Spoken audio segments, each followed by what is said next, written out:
I am like full on aware that this is not the only thing people have going on in their lives. And so making sure again that I can try to make it as smooth as possible is really important. Welcome, everyone, to the Closing Table Podcast, real accounts from real estate professionals brought to you by Windowstill. I'm Kat Schooler, and today I'm sitting down with real estate agent Rhianon Lash. Rhianon is with Bella Bay Realty out in Caledonia, Michigan, and today we sit down and talk about the importance of authentic relationships with clients and communication, the business shifts that Rhianon is making now that she's on year 4, and how she's being more intentional now that she doesn't have to pound the pavement to chase every lead. And then we talk about the current challenges in the real estate market and how she's helping her clients navigate them so that they can make their real estate dreams come true. So, without further ado, let's chat with Rhianon. Rhianon, thank you so much for joining me today. I am so excited to talk to you. Let's get started with how you started in real estate.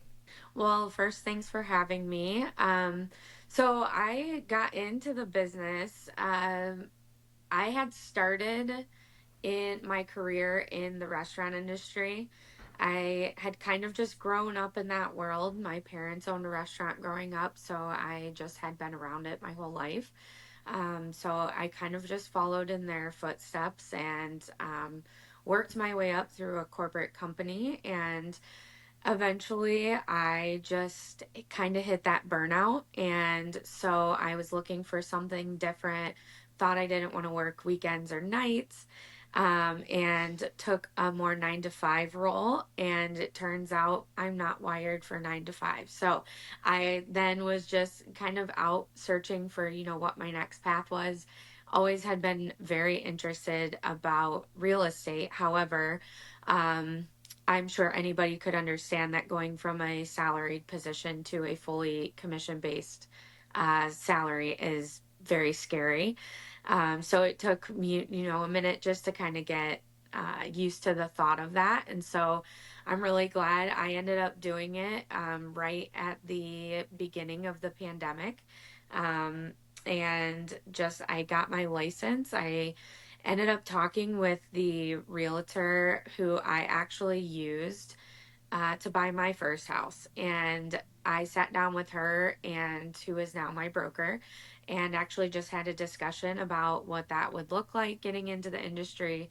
And I knew immediately when I left that meeting that I really wanted to do this. And so I went home and I started my course and finished it fairly quickly, and took the test. And then 4 months later, I hit the ground running, just starting to actually be out in the field. And yeah, I haven't looked back since. It's been great. Oh, that's so cool. And I bet your experience in the restaurant world, because that's a hardworking industry, really kind of gave you a good baseline for, the hard work that's needed in real estate. Absolutely. I mean, I think that's kind of why real estate was very appealing to me, because I was able to use my skills that I had there. There's a lot of transferable skills from just working hard, knowing that you've got to work, different hours, knowing when to turn it on, when to turn it off. Also, the biggest piece is just relationship building. So that customer service aspect of it really, really helped build the foundation, because I thrive when I build relationships with people. And real estate allows me to do that and to help, people through such a milestone in their life, no matter what type of purchase it is, if it's their first home or their second home that they're growing in their family, or it's a forever home or a lake home, they're all fun. And so it just really helped me be able to still utilize those relationship building skills, as well as um, really an entrepreneurial type of background as well. I feel like, I liked the structure of corporate, but I also am very entrepreneurial at heart, and real estate allows me to do that and work on my own business and see, where I can do better and how I can implement things and take things away or do whatever I need to do to kind of hone in on it. So I think I really, between those two things, I really just gravitated towards it, because it just kind of fed into my personality. And I think it's really interesting that you point out, like when you were doing the restaurant life, that you were like, "Oh, if I just only had a 9 to 5, right? The grass is always greener." And then you did that, and you were like, "Oh, but let's run it back because that wasn't quite it." It's really cool that you were able to kind of recognize what you wanted to do and make those changes, pretty quickly. Like it's hard to change careers, it really is, but it seems like you flowed through that pretty well. Yeah, it actually, I couldn't have. I'm a firm believer that everything happens for a reason and that you take each step in your journey in life to get you to where you're going. And I think that I had to have all of those steps to really fully enjoy and understand and appreciate my now path through real estate. So I think had I maybe jumped from the restaurant industry of chaotic hours to maybe real estate and not really known what a 9 to 5 looked like, I might have made like maybe I would have thought differently. But I am so glad that I took that path and just kind of figured things out. Thankfully, I was in my 20s and very early 30s before I did that. And so it was like just it was that time I felt like in life where you're supposed to kind of figure things out. So yeah, it worked out great. I love it. So, in being that relationship based business person, what is your approach to working with clients? Yeah, so as I mentioned, just I truly thrive on just being genuine.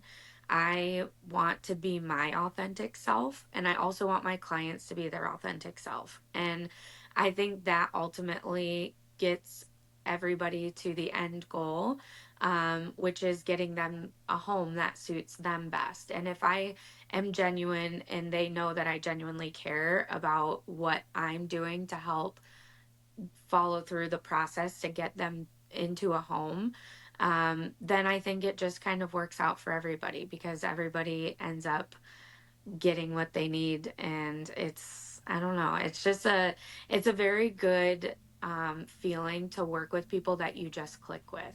And so I think that's always my biggest thing is like I want to make sure that people that work with me feel that I am working in their best interest and doing everything that I can to put them in the best position possible for either their purchase or their sale. So being my genuine self, like hands down is probably my biggest thing, as far as like what that looks like from my perspective and how I like to approach them from the beginning. But throughout the transaction, most importantly too is making sure that my buyers and sellers are educated. So it's very interesting that a lot of people think that they know a lot about real estate, and some people do. But it is, I want to say it's kind of one of those things where there's just a lot that goes on behind the scenes. And so it's something where I like to make sure that they're just educated along the way so that they know exactly what's going on every step of the process. What do you think are some of those maybe myths that people think about real estate that maybe aren't correct? Oh, there's a couple. I don't know. It's some people I think that it's just, walking through homes like HGTV and that you're um just walking through homes and pointing out the pretty things.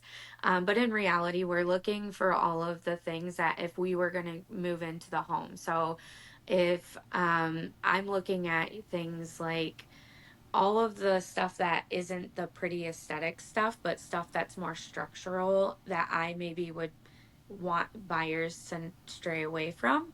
But also just all of the back end things that happen through title work and different options through title work, different options through lending, different. Now, I obviously have.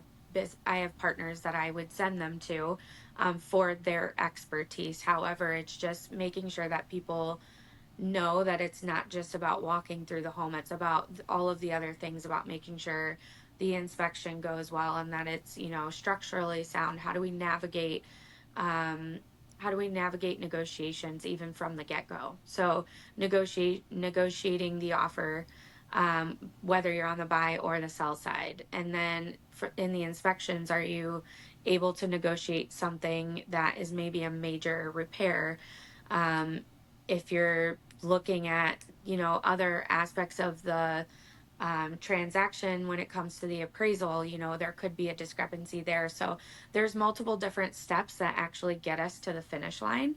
And so I think it's really important that people understand that it's a very sphere business. I mean, there's so many steps that have to go right in order for a home to be purchased or sold. So just navigating through all of those steps and making sure that things are negotiated properly on their behalf, as well as they're directed to the right partners in order to get them the best knowledge possible on the other areas that actually take place in a real estate transaction.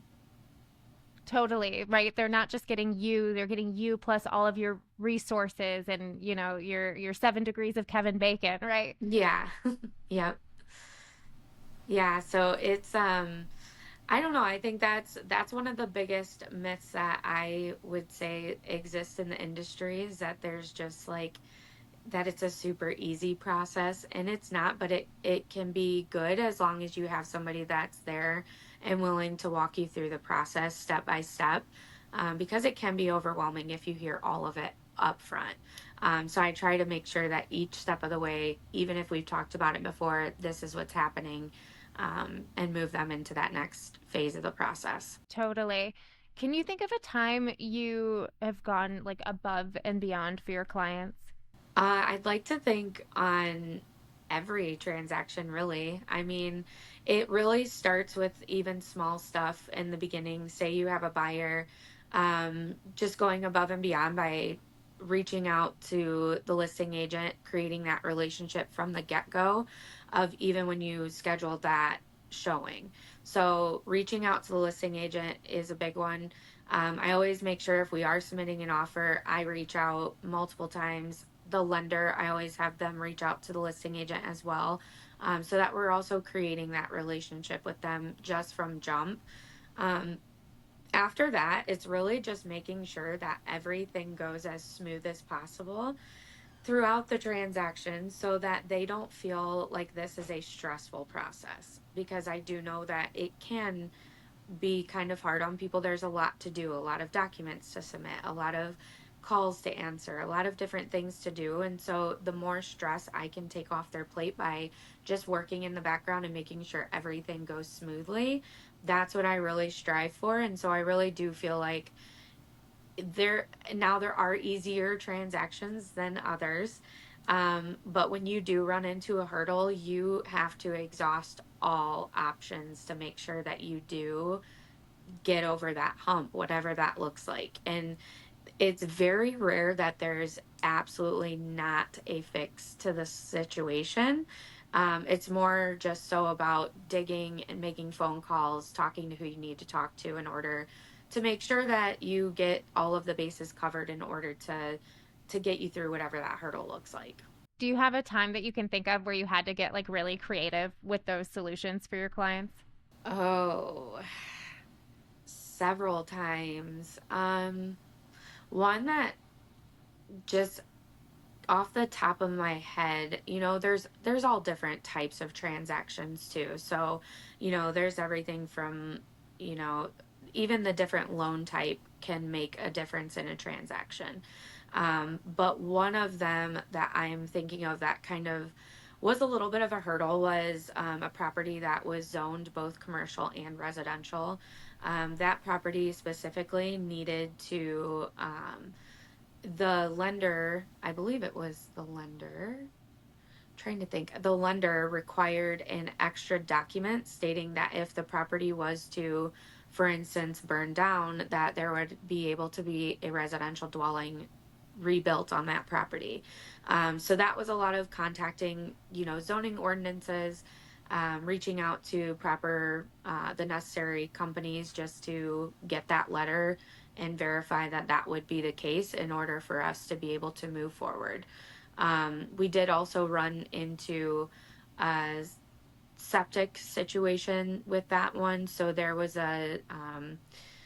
the septic had been too close to the well when it was originally built. So we had to arrange all of that and what that looked like, moving that around. So definitely a lot of hurdles in that one. However, nothing that was not able to be overcome. We did have to push the closing date a little bit just because obviously those things took a little bit longer than the planned time. But that was a very unique property, and not everything is like that. So it definitely depends on the type of property, the type of financing. A lot of different factors go into what could make a deal more tricky, I would say. Oh, for sure. But it sounds like you handled that really well. Yeah, I mean, the biggest thing for me was always keeping my client in the know of what was going on, because that obviously could be pretty stressful, not knowing, like, is this going to go through, is it not, and making sure that I was actually keeping him in the loop with everything that was going on with that property throughout the process. As soon as I heard back from somebody, I'd let him know. I would tell him, this is what I have to do next. I'm just letting you know this is what I'm working on. And so I think just the consistent communication helped work through that with less stress. I wouldn't say there isn't any stress on that side, because I mean, there definitely is, but reducing that as much as possible just by communicating and knowing what's going on is super beneficial. Yeah, I think house buying and selling, it's always going to be stressful, right? Cuz Right.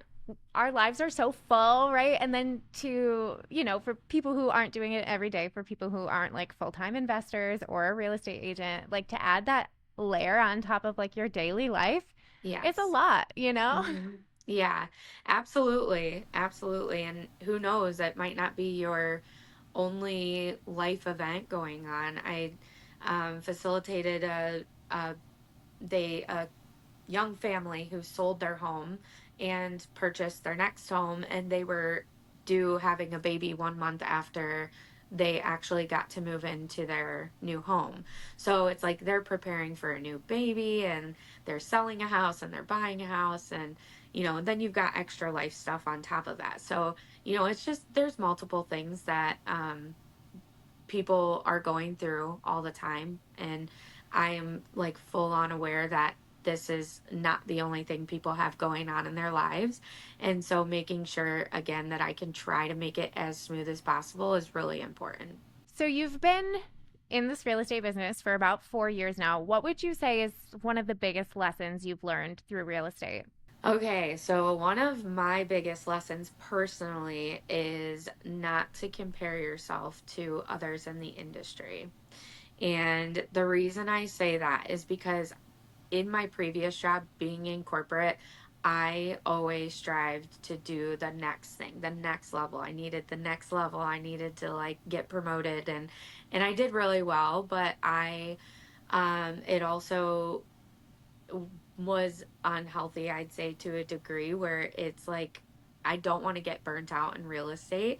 And one thing about real estate that's very interesting is when you do get into real estate or any realm of the real estate industry, you are connected with so many other people who are also in the industry. And everybody is promoting themselves to their sphere of influence. So you see constantly, all the time, people's wins on social media. I just, sold this house and I sold that house. And so I think, it can get very, um, it can get very hard because you can compare yourself if you're constantly seeing that. And if maybe you're having a slow month, or things just seem to not be going right that month or something, it can be very hard on you mentally if you're comparing yourself to other people, because yeah, it's just hard. It's hard seeing that other people are doing well when you feel like you're either not, or um just, I guess, comparing yourself in general. So I definitely learned to kind of turn that noise off and focus primarily on my personal goals. So, personal goals related to um, how many transactions do I need to do or want to do in a year? How much income do I need to bring in or want to bring in the year?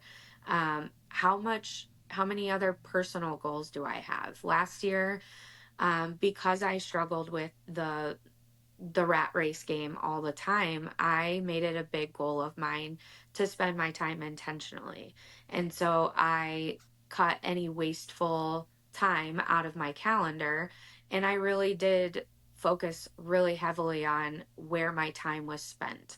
And that to me was like the best thing for my mental stability, just because making sure that I was doing what was good for my goals and my family, that's what really mattered. It's not really what everyone else is doing, because there's 3,500 agents in the Grand Rapids area, and you've got people who have all different types of goals.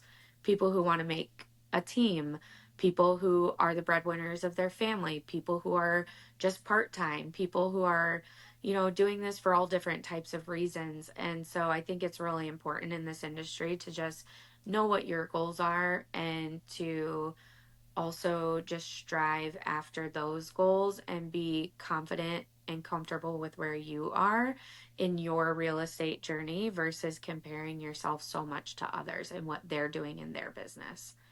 I think that's great advice for any industry, really. I'm curious if you don't mind sharing, like, what are some of the things you cut out, or like, how do you help keep the blinders up? Like, do you limit social media? Is it like going for walks, reading books? What is it for you?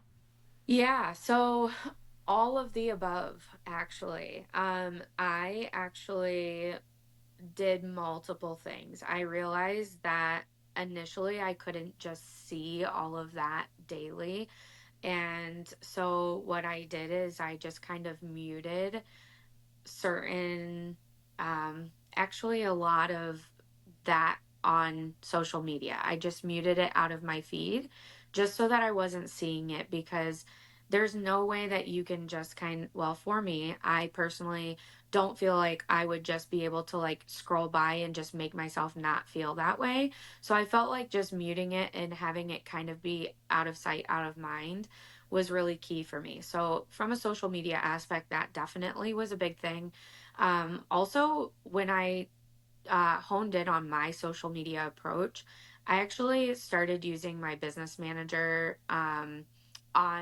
There's a business management section on social media that you can use where you actually schedule out different posts, different things like that, that if you're putting out just tips and whatnot. So I actually started using that, and I would do it like for a blocked time at the beginning of the week, so that I wasn't spending even more unnecessary time throughout the week on social media.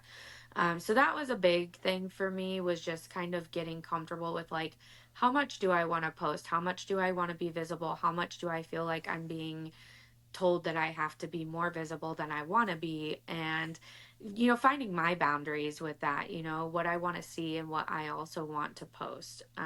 So that was a big thing. And then also finding something that was truly a good release for me. So I took up reading, actually. So I have always loved to read, but I used to read a lot of business titles and self help titles.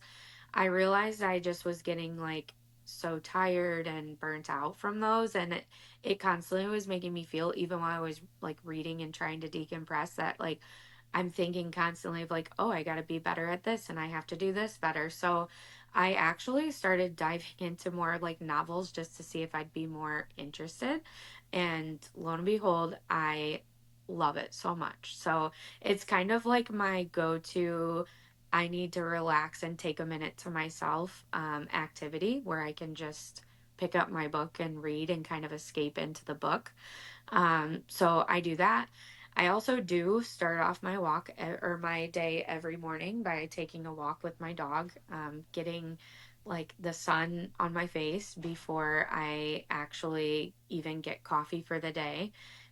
It's very important to me that I start my days that way, just because I feel like it kind of starts my day with a more clear mind, and I'm able to show up better for whatever the day has in store. Because whether I'm just kind of clearing my head or thinking of what the day has ahead for me, then I can kind of get together all my thoughts before I start really like diving into anything. So I would say those types of things definitely helped me out.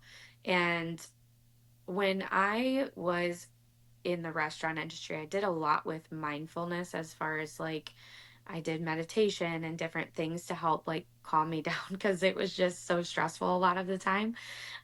So I actually still use some of those techniques. Like if I feel myself getting really overwhelmed or um, just kind of like overloaded because we do have a busy season and, we're kind of on the tail end of it right now. But I do tend to have a really busy fall as well. So this is about the time in the year where I'm like starting to get to a place where I'm like, okay, I need to like bring in more zen. So I tend to like just listen to myself, listen to my mind, listen to my body, and know when those times are to like take a break and actually sit and literally breathe and just like make sure that I'm doing all the things that are necessary in order to keep my mental health and everything in check just so that I can make sure I show up for my clients the best. I mean, that's really what it's for. It's about showing up for myself and my clients the best way I can. So, And so now that you're like, that this is your main focus, right? You said it was a goal for last year into this year. Like, mhm. what has that changed for you? Like, how has that affected your business? How's it going? Yeah, so I would say it has allowed me to feel a lot less stressed. Like, just being, I'm not chasing every single thing that comes my way. It's also coinciding with where I'm at in the timing in real estate for my career. So I'm a little over 4 years in, and this is about the time they always say that you start to get your repeat clients, people who bought with you a couple years ago will start to sell. And I'm 100% seeing that, which is great. So I'm like, I'm just loving that I'm getting that, the ability to work with past clients. It's a lot more helpful, I'd say. So I'm just at that point in my business where that naturally is not so stressful of just trying to continue to like find haphazardly all the time. I did start out with my brokerage on a leads program. And so in the beginning, I was taking every lead possible. I was running out all hours of the day. I think I put like close to like 40,000 miles, maybe more on my car in the first year. Just kind of like running around to wherever for whoever and doing all of the things. So I really as far as like cutting down the time and like knowing what's necessary and what's not, a lot of that has just come with time in the business. And also having personal referrals is a big thing too. So I think with those two things, it just naturally has helped along with those other things of knowing like when to prioritize certain things and when not to, because I also came into real estate when it was the fast and furious. Like you had to, if you didn't show the house within the first like hour that you could, you weren't getting the house. So I was always on edge. Like I have to do this now, now, now. And so it really became just kind of a I had to kind of let that go a little bit of the feeling of everything has to go, like be done immediately. And although I do everything that I need to, that is like pressing and timely, I also, for instance, one good example is if I know there are certain clients looking for a certain type of house.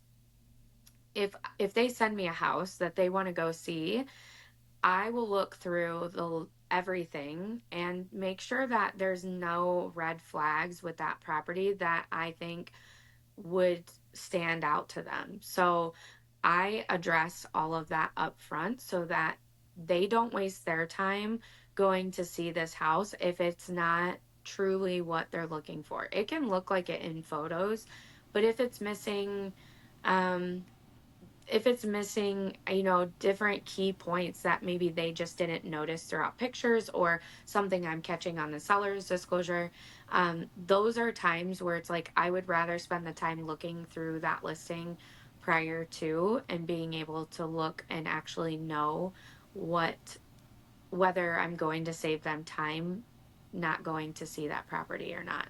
So really just kind of like cutting out the unnecessary times of activities, I would say, and mostly like showing homes that people truly wouldn't be interested in anyway, even if they did go see it. I think that's great because not only are you saving yourself time, right, but you're Hmm. saving your clients tons of time too. Yeah, absolutely.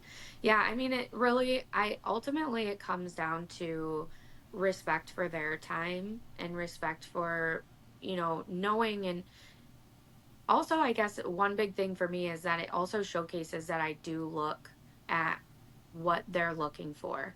Like, I truly try to make sure that I am checking the boxes for my clients and making sure that they know if they're looking for a 4-bedroom house with an acre of land, if it only has a half acre, I'm going to tell them, hey, just want to let you know this only has a half acres.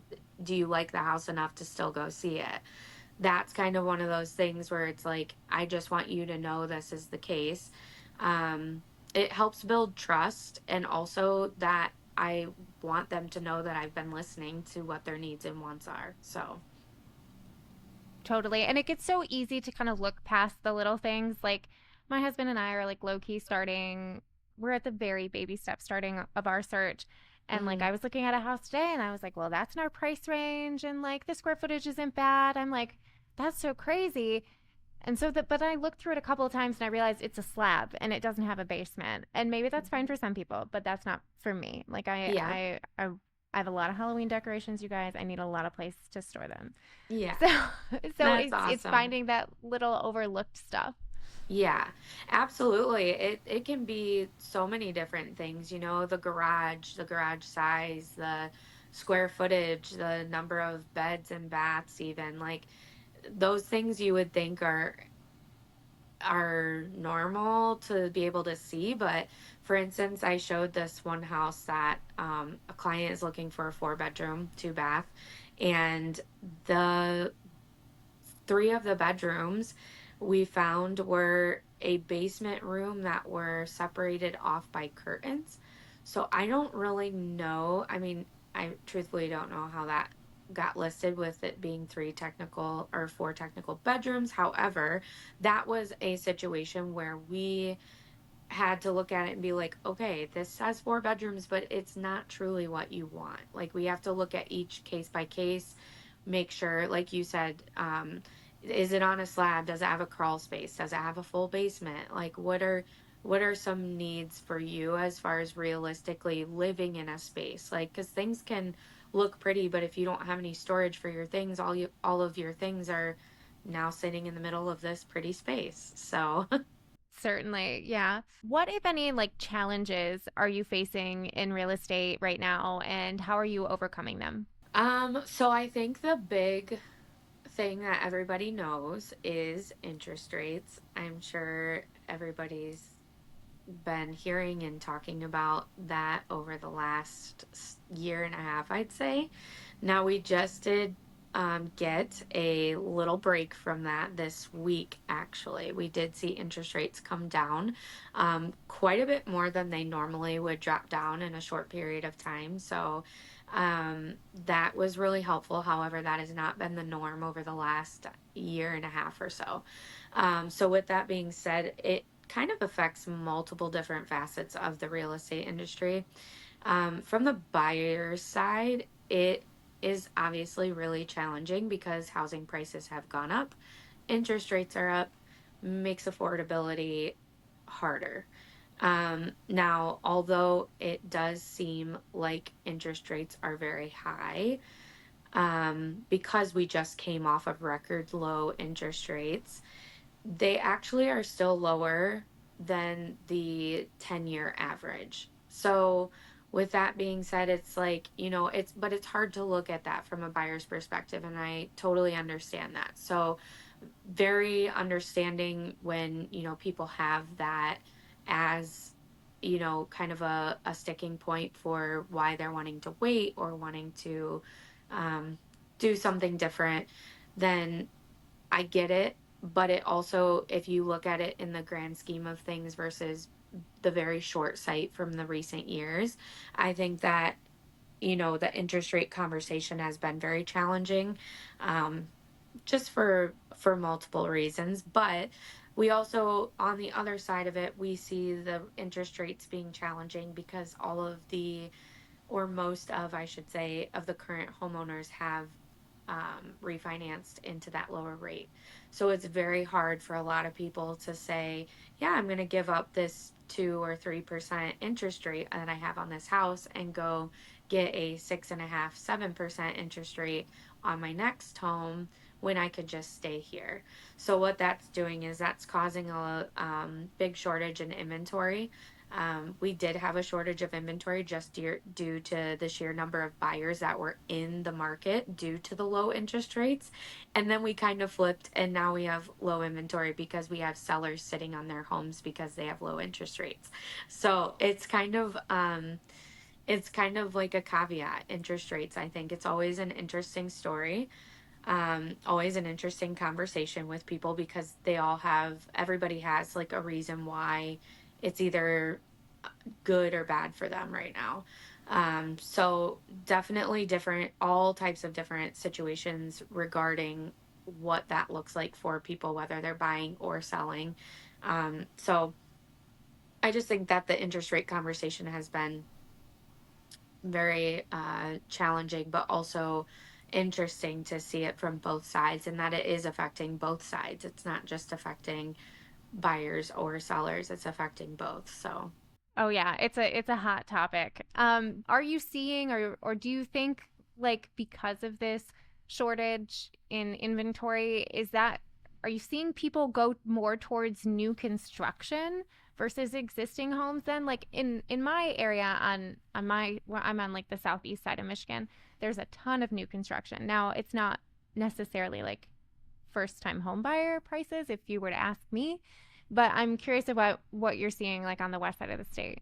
So very similar to what you just described. There is a lot of new construction. I would not say that it's an ideal first time home buyer price point. However, if somebody has saved and that is the option they're able to go with, I have had some first time home buyers go the new construction route and it's been wonderful for them, especially if depending on where they're at in life, if they're already, say they're a couple and they already know that within the next few years they're going to be growing a family, that's a perfect option for them.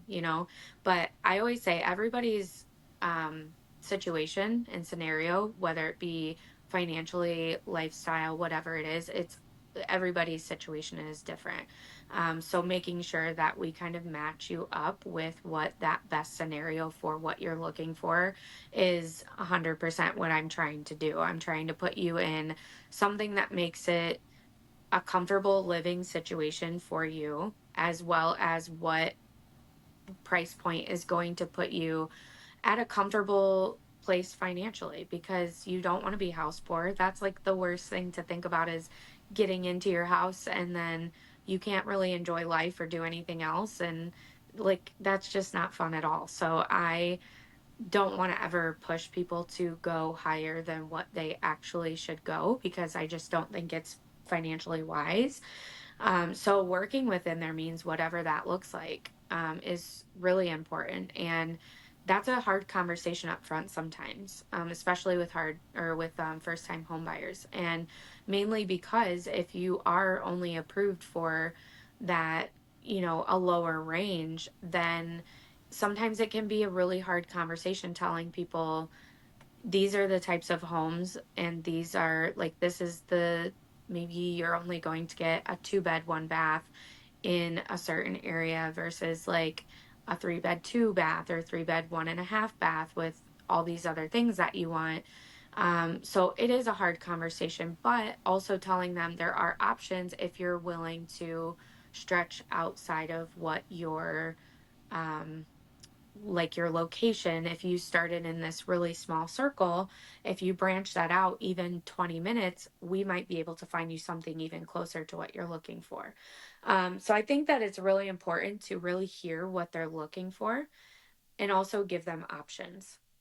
So I think that to answer your actual question is yes, there is a lot of new construction going on, but it is not for everybody. So it really just kind of depends on everybody's personal situation and if that's truly where they're at in life and if they can see themselves moving into that as an option to last them however many years they're going to be there. So I will say that I know there is a big push for residential building. Um, I do think it's going to get better, but building takes time. And I don't think it's going to obviously be fixed very quickly. So I think it's an issue. It will continue to be an issue for a little while. But I have hope that that will also ease things in the market a little bit eventually. Rhiannon, do you have anything you're looking forward to this year? As we're getting on the second half of 2024, it doesn't have to be real estate related. Oh gosh.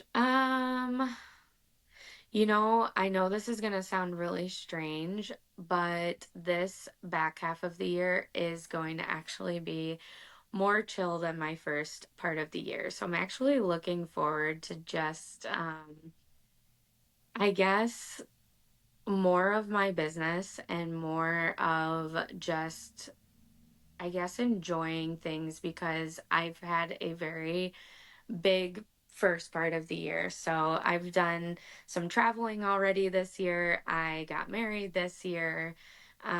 So just kind of taking the rest of the year to just kind of enjoy where life has put me right now.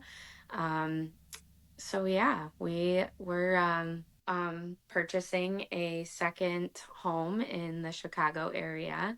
Oh, So that actually is pretty exciting. So my husband actually got a job working out of Chicago. So it's going to be really convenient for us to have that second place. And so I guess I've always seen Chicago as a second home. And so I'm excited to actually make that an actual thing, an actual second home. So I think that'll be fun. Um, but other than that, yeah, I think that's like our last big move of the year because oh we've had my. quite the year. You have. Congratulations on your Thank you. marriage. Oh my gosh. And I'm so excited for you to have this house. I love Chicago and I haven't been in a while. And I'm trying to get my husband and I to go back for like a long weekend. Oh yeah, So that's definitely. so cool. Well, Good. Rhiannon, thank you so much for joining me today. Would you like to tell people how they can find you, how they can work with you? Yeah, so I'm easily reached by my phone number. You can text or call 419-631-6443, or email works just as great. It is Rhilash, RHILASH .realestate@gmail.com. Sweet. And we'll link those below so people can find it super easy. Rhiannon, thank you so much. Thank you. Thank you for listening to the Closing Table podcast brought to you by Window Still. I'm Kat Schooler. Please be sure you're following our podcast on Apple or Spotify, and if you're part of our YouTube audience, hit that subscribe button. If you're enjoying this podcast, please consider leaving us a comment or review. It helps us find more amazing listeners like you. Thank you so much, and we'll see you next time.